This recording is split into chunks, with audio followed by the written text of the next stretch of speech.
Namaskaram, Sadhguru. Experts say that human intuitions are essentially biochemical responses of our body. If that is so, an artificial intelligence can be powered to recreate human emotions. Are human intuitions truly biochemical algorithms, or are they something more profound? Whoa. Well, does human intelligence have something to do with biochemical activity that's happening in our system? Absolutely.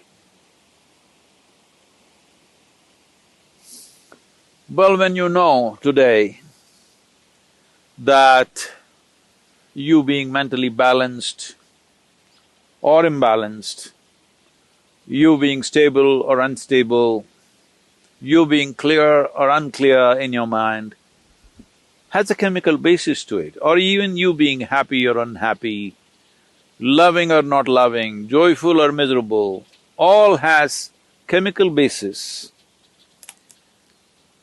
One way to understand this is, it is all a question of intelligence. Right now, as you sit here or wherever you sit, whether you make this experience of sitting here beautiful or ugly is a matter of intelligence, and it is also a matter of chemistry. They are not different. It is completely wrong to understand intelligence as thought. Thought is just one small expression of intelligence. This is a folly that modern societies have made because the modern education system has made people believe that thought is the only form of intelligence. If thought is the only form of intelligence, you will naturally understand that accumulation of data, analyzing data and projecting this data according to your analysis is intelligence. Well, this is a process that any machine can do.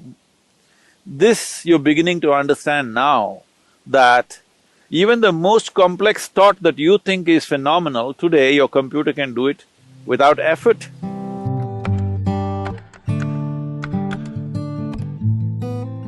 Do you see a simple calculator can do more mathematics than your teacher can do?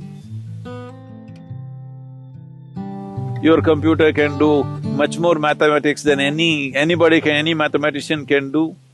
So, obviously, what you thought is a very difficult intellectual process is being processed by a machine far more easily than you can imagine.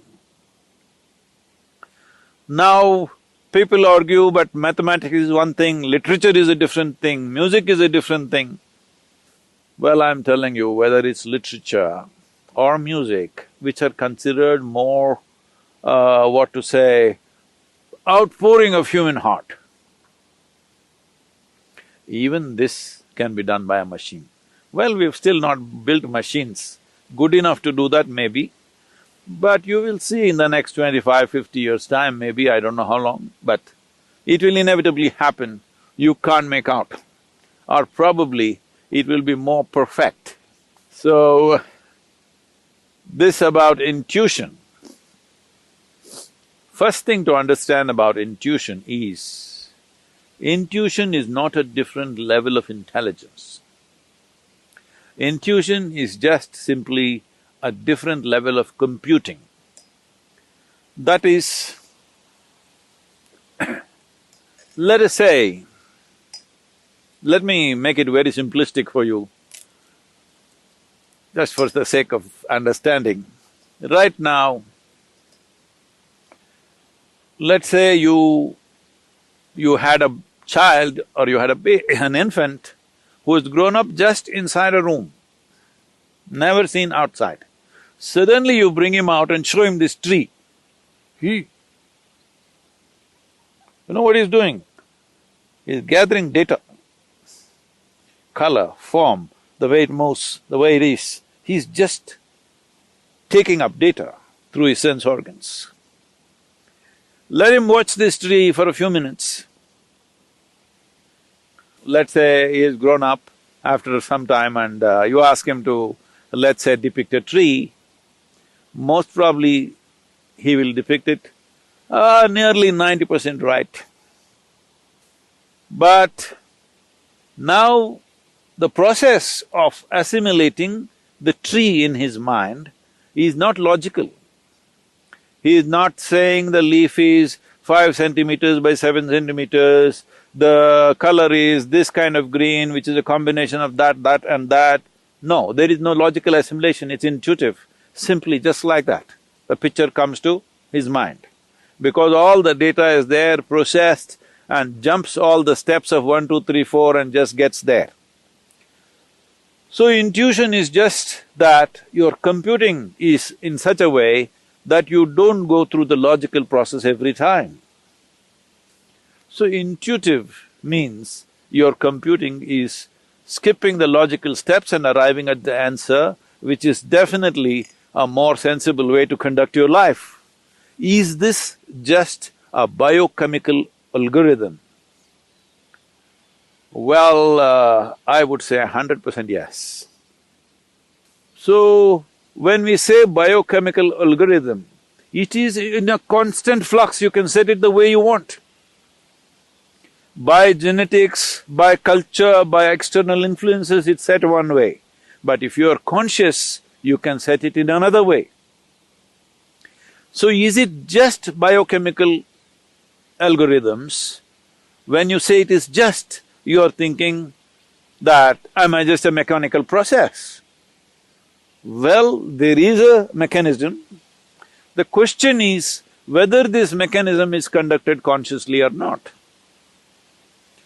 Right now, there is an intellect, there is an intuitive dimension, and there are deeper levels of intelligence, which is the basis of the making of the creation itself, the very source of creation. That intelligence is also embedded within you. The question is only at what level of access are you? Say, everybody has an arm like this, all right? Now, can everybody use their arm the same way? No. Different people use it different ways. Somebody is a ball player, he uses it one way. Somebody is a writer, he uses it another way. Somebody is an artist, he uses it another way. Somebody is a yogi, he uses it another way because you have figured out certain aspects of life, somebody else has figured out another aspect of life. Depending upon how you apply yourself, accordingly, your biochemical algorithm is constantly changing. It is not a set process. Well, there are certain settings, because otherwise you won't have a starting place. Like I already said, genetics, cultural influences, samskriti, that is generations of learning that's happened within you. All these things put together, there is a certain algorithm, but it is not set, it is fluid. You can change it every moment of your life. So your intuition, what kind of intuition do you have? People are just doing guesswork all the time and thinking it's intuition. No. If you want to develop intuition, first thing is, you must learn how to simply sit here, fully alert and not thinking about anything. Somebody was asking me, Sadhguru, when you're riding, what are you thinking about? Why the hell am I thinking about anything? I'm just riding. That's why I'm still alive because the kind of risks that I've taken on 2 wheels, I'm still alive because I don't think a damn thing. If you know how to simply sit here, alert but unthinking, oh, how is that possible? I'm asking, how is it possible for you to think when so much is happening out here? If you pay attention, you will not think. So the most important aspect of life is your attention, not your thoughts. This is what a child who saw the tree for the first time did. Attention. if your attention is on all the time, without any kind of judgments about what is this, what is that, simply attention, not thought, just attention, you will naturally become intuitive. Human attention can open up any door in the universe, but the attention should become free from judgmental process. That means, from the limited data that you've gathered, you should not go on judging everything around you. Because even if you think you know everything, the data that you have gathered is very, very limited. If you observe this tree for one whole year, the entire process of it dropping leaves and putting back new leaves and everything, still I'm telling you, you do not even know a small percentage of what the tree is. If you want to understand the biochemical algorithm of that tree, we do not know how long it will take for you to grasp that. So this is a much, much more complex mechanism than the tree. So definitely this, if you spend a lifetime paying attention to this, still what you know is very little. But if as you become more and more conscious, you determine the biochemical algorithms. That means you determine the nature of the experience. But now the question was, can we build machines like this? Yes, we can. As we can build machines which can do math for us, we can build machines which will write stories for us, we can build machines which will make music for us, we can build machines which are intuitive in nature. So, this is a very valid question. This is a question that needs to be looked at more profoundly than just talking about intuition or emotion. It needs to be looked at as a life process, because life process is such, there is no separation between intelligence, intuition, thought, beat of the heart, function of the liver, function of the kidney, or what the spleen is doing, what the brain is doing. There is no differentiation. It is one seamless function. To grasp it that way is most important. Only then you will know life, only then you will experience life to its fullest. Only then you will find that you will be speechless about life because there is no word. What is there?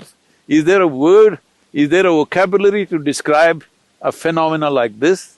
There is no word to describe what is life, what is it about. There is no conclusion. When there is no word, there is no conclusion. When there is no conclusion, there is no depth.